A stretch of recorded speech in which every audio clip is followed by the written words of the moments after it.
ഇന്നില്ല എന്നാണ്. എന്നാൽ ഇന്ന് കേരളത്തിൽ കഴിഞ്ഞ കുറെ ദിവസങ്ങളായി അപ്രഖ്യാപിതമായ ലോഡ് ഷെഡിംഗ് നടക്കുകയാണ്. പല സ്ഥലങ്ങളിലും രാത്രികാലങ്ങളിലും പകൽ സമയങ്ങളിലും കറണ്ട് ഇല്ല. അവരെ ഫോൺ ചെയ്ത് ചോദിച്ചാൽ പോലും ആരും വന്ന് നന്നാക്കുന്നില്ല. അപ്പൊ അപ്രഖ്യാപിതമായ ലോഡ് ഷെഡിംഗ് കേരളത്തിൽ സർവ്വസാധാരണമായി മാറിയിരിക്കുകയാണ്. ജനങ്ങൾ ചുട്ടുപൊള്ളുകയാണ്. ആളുകൾ അനുഭവിക്കുന്ന പ്രയാസങ്ങൾക്കും ദുരിതങ്ങൾക്കും കയ്യും കണക്കുമില്ല. അപ്പൊ LDF ഗവൺമെന്റിന്റെ അവകാശവാദങ്ങൾ പൊള്ളയാണ് എന്ന് ഇതിലൂടെ തെളിയിക്കുകയുണ്ടായി. എല്ലാ സ്ഥലങ്ങളിലും എഴുതി വെച്ചിരുന്നു ലോഡ് ഷെഡിംഗ് ഇല്ലാത്ത 10 വർഷമെന്ന്. ഇപ്പൊ അത് വെറും പൊള്ളയാണ് എന്ന് ജനങ്ങൾക്ക് ബോധ്യപ്പെടുന്ന ഒരു സാഹചര്യമാണ് നിലവിലുള്ളത്. 2-3 കാര്യങ്ങൾ എനിക്ക് പറയാം. ഒന്ന്, ചൂട് കൂടുന്നതോടുകൂടി പല സ്ഥലങ്ങളിലും പാമ്പുകടി വ്യാപകമായിരിക്കുകയാണ്.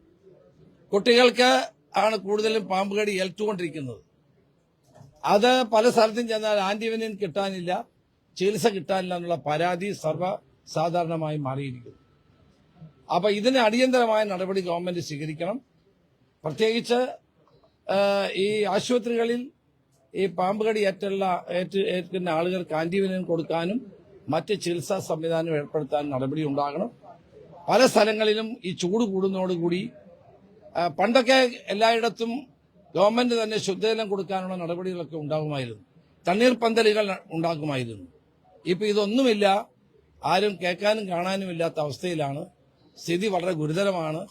ജനങ്ങൾ വളരെയേറെ കുടിവെള്ളം കിട്ടാതെയും കറണ്ടില്ലാതെയും ഒക്കെ ജനങ്ങൾ കഷ്ടപ്പെടുന്ന ഒരവസ്ഥയാണ് നിലവിലുള്ളത്. ഈ പൊട്ടിമുളച്ചവരല്ല എന്ന് എല്ലാ വേദിയിലും ഓർമ്മപ്പെടുത്തേണ്ട ഒരു സാഹചര്യമായിട്ടാണ് കാര്യങ്ങൾ പോകുന്നത്. സോഷ്യൽ മീഡിയയിലടക്കം ആ രീതിയിൽ പ്രസംഗത്തിൽ അല്ല, അത് വേറെ രീതി പറഞ്ഞു.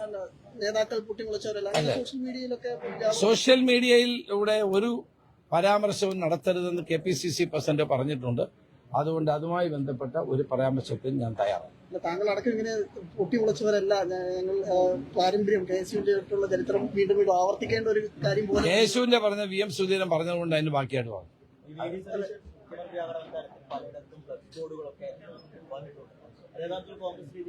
KPCC പ്രസിഡന്റ് അത്തരത്തിലുള്ള എല്ലാ സോഷ്യൽ മീഡിയ ക്യാമ്പയിനും ഉൾപ്പെടെയുള്ള ഇതെല്ലാം വിലക്കിയിട്ടുണ്ട്. അപ്പൊ ഞാനും അത് ആ വിലക്ക് മാനിക്കേണ്ട ആളാണ്. അതുകൊണ്ട് ഒരു തരത്തിലുള്ള പരാമർശവും ഇതുമായി ബന്ധപ്പെട്ട് ഞാൻ നടത്തിയിട്ടില്ല. നേരത്തെ നടത്തിയിട്ടില്ല, ഇപ്പോഴും നടത്തുന്നില്ല, അത് നടത്താൻ പാടില്ല. സോഷ്യൽ മീഡിയ ടീമും